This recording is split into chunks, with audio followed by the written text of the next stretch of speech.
Tinimbang ngunit kulang ang ilan sa mga bigas na ipinamahagi sa ilalim ng programang Bawat Bayan Makikinabang o BBM ng Administrasyong Marcos. 10 kilo ang nakatatak sa balot ng mga bigas pero nang magtimbang ang ilan na bigyan sa Mandaluyong City, lumabas na 8 kilo lamang ang ilan.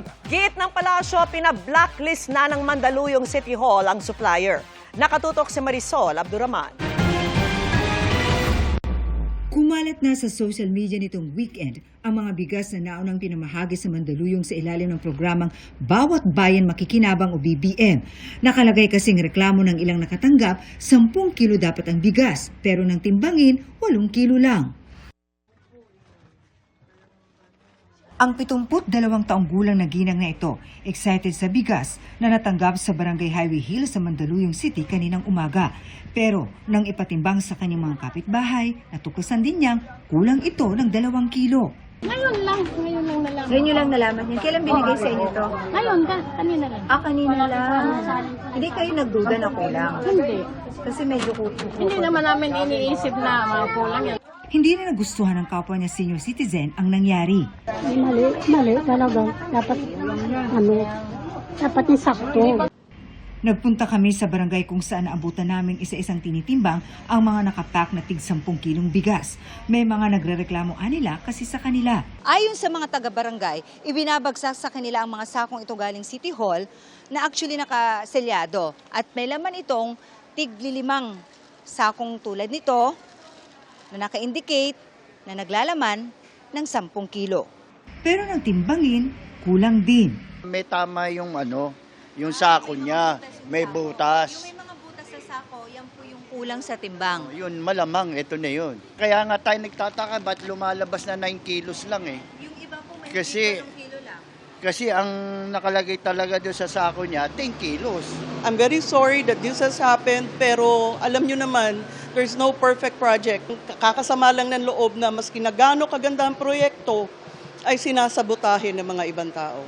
Ang Bawat Bayan Makikinabang ay isang national program ng Administrasyong Marcos na layong palakasin ang mga local government units at madala ang direktang suporta ng gobyerno sa mga mahihirap at mga vulnerable. Ang mga pamamahagi ng bigas na bahagi nito ay ginagawa rin sa iba pang barangay sa buong bansa. Katunayan, mismong si First Lady Liza Araneta Marcos ang namahagi ng bigas sa isang barangay sa Mandaluyong din. Kaya nagsalita na ang palasyo sa issue. Hindi po ito na naisin ng Pangulo. Kung ano ang dapat na ibigay sa taong bayan, dapat ibigay.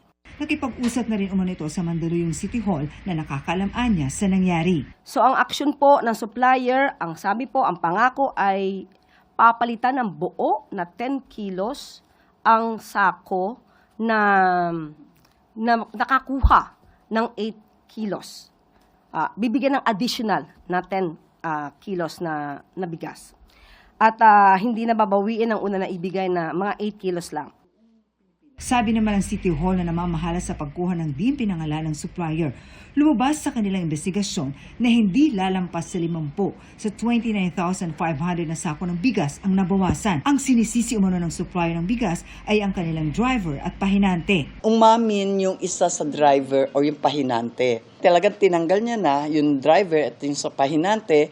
And then, sabi niya sa akin, whatever problem daw, ipasa ko sa kanya. Kumbaga, papalitan niya or magdadagdag siya. Hindi ito sapat ayon sa alkalde. Hindi enough yan na basta mo lang mapapalitan, sorry na lang. Kailangan kang managot kasi hindi po pwedeng kami lang lahat ang sasagot. Blacklisted na ngayon ang nasabing supplier sa City Hall na hindi namin makuhanan pa ng panig dahil hindi pinangalanan ng City Hall. Ang LGU po ay nagdesisyon na i-blacklist ang supplier at may isinasagawa na rin po silang pag-iimbestiga patungkol po dito. Marisol Abduraman, Nakatuto, 24 Oras.